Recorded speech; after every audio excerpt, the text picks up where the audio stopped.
We have walked through London's plague-choked streets. We have watched bodies pile high in medieval England's churchyards. Felt the terror that emptied whole villages in 1348. We have witnessed the horrors of the Black Death, the buboes, the unanswered prayers, the midnight carts that came for the dead. But today, the nightmare crosses an ocean. It is August 1793, and the sun rises over the Delaware River not with a new day's promise, but with a course's heavy weight. The air itself feels wrong, thick, almost liquid, as if you could drown simply by breathing. On Philadelphia's waterfront, the morning already shimmers with a heat that will not break for weeks. Since July, the temperature has climbed relentlessly, turning the young United States capital into a furnace. There is no breeze. There is no relief. There is only the heat, pressing down like a physical weight.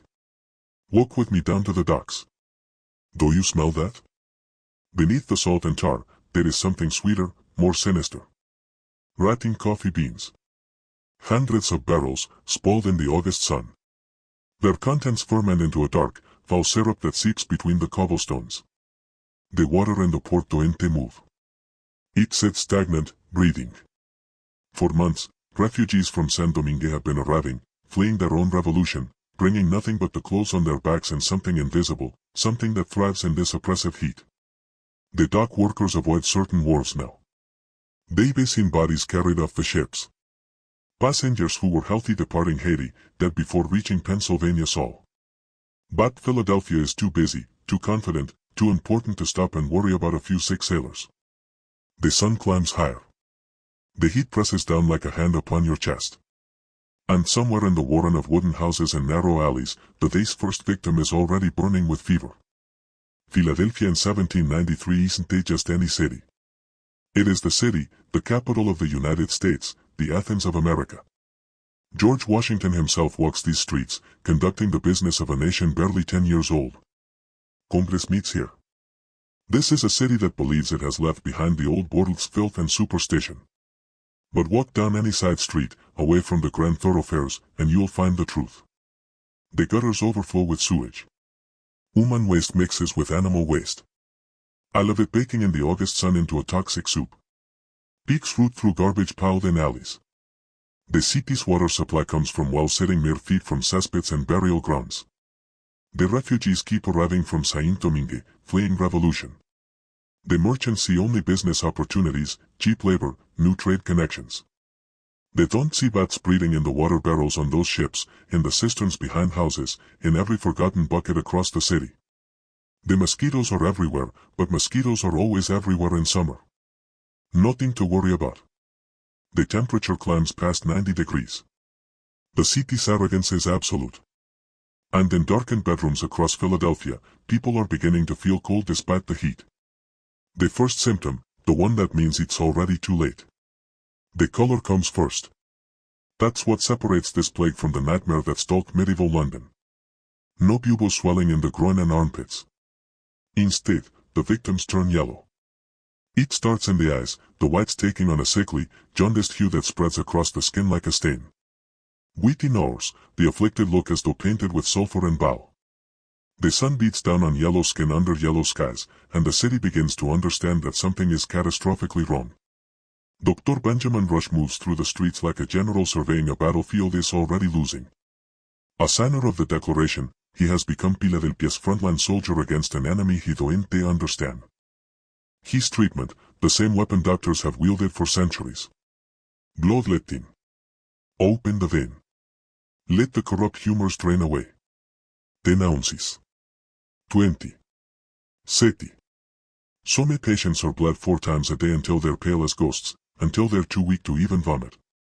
And the vomiting, God, the vomiting. This is where the yellow gives way to black. The fever climbs so high it cooks the blood in the stomach, and what comes up is the color of coffee grounds, of old sin, of death itself. The black vomit becomes the mark of the condemned. Once you see it, you know, 24 hours, maybe 48 if you're strong, but the outcome is inevitable. The heat don't break.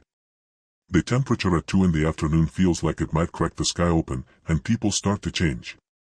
Your neighbor, known for 10 years, crosses the street when she sees you coming. Children are kept inside, away from playmates.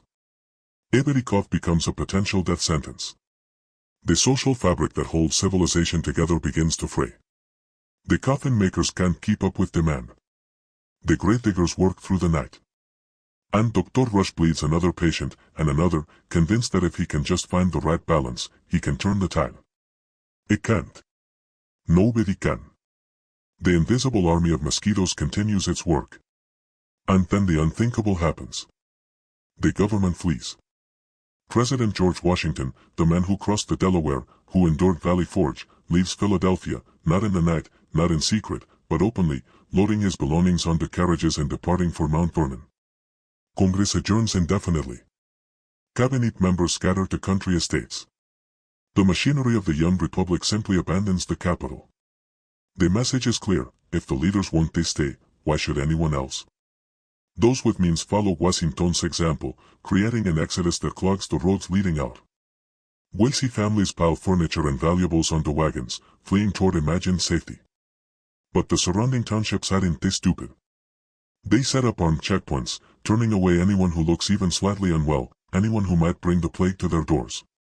Philadelphia's refugees camp in fields, die in ditches, discover the fever traveled with them in their blood. For those left behind, the poor, the enslaved, those with nowhere to run, the city transforms into something from a nightmare older than America itself. The sound echoing through the streets at night is one instantly recognized by any survivor of 1348 London, the rattle and creak of death carts on cobblestones. Asterisk bring out your dead, the cry carries through the darkness, though here it's muffled, less formal than in medieval England. But the meaning is the same. Bodies are stacked like cordwood. Entire families are gone, mother, father, children, all claimed within days of each other. The dead lie in their beds for days because there is no one left to carry them out. Houses are marked with chalk or paint, warnings to stay away, though by now everyone knows which homes harbor death. You can smell it from the street. The heat is monstrous. The city has become a pressure cooker of decay and terror. At night, the temperature barely drops, and the fevered victims thrash in sweat-soaked sheets, calling for water no one dares to bring. The bravest souls, the free African society, step forward when everyone else has run. They move through the streets with vinegar-soaked cloths pressed to their faces, doing the work of angels and gravediggers simultaneously. It ends the way these things always end, not with human intervention, but with Nature's mercy. October arrives, and with it, finally, a break in the heat. On the morning of October 27th, Philadelphia wakes to frost glittering on the cobblestones, the first hard freeze of autumn. Within days, the fever begins to recede. Within weeks, the crisis is over. They won't know for another 100 years that what saved them was the death of the mosquitoes, that the frost killed the invisible enemy more efficiently than Dr. Rush's bloodletting ever could. They credit divine intervention, the changing winds, natural providence. By November, 10% of the capital had been buried in the earth. 5,000 souls in a city of 50,000. 1 in 10, gone. The toll proportionally rivals what the Black Death achieved in medieval England. The government returns. Washington moves back. Congress reconvenes. The streets are scrubbed with lime. The city collectively decides to forget, to move forward, to pretend it was all some temporary aberration. But the survivors remember. They remember the yellow skin and the black vomit. They remember the sound of the death carts. They remember how quickly the Athens of America became another plague city, no different from the festering streets of medieval London we began this journey with. Just as the Great Fire cleansed London in 1666, the frost saved Philadelphia in 1793. The American Black Death lasted only 3 months, but it proved the New World was not immune to the Old World's nightmares. The plague crossed the ocean, and it thrived in the land of the free. If you want to see where this nightmare began, click here to watch our journey through the Black Death of 1348. Or, if you want to witness the filthiest city in history, the place where disease was a constant companion, click here. Because the truth is, the plague never really left us. It just changed its name, crossed an ocean, and waited for the perfect summer to strike again. The heat always returns. And when it does, the yellow fever remembers.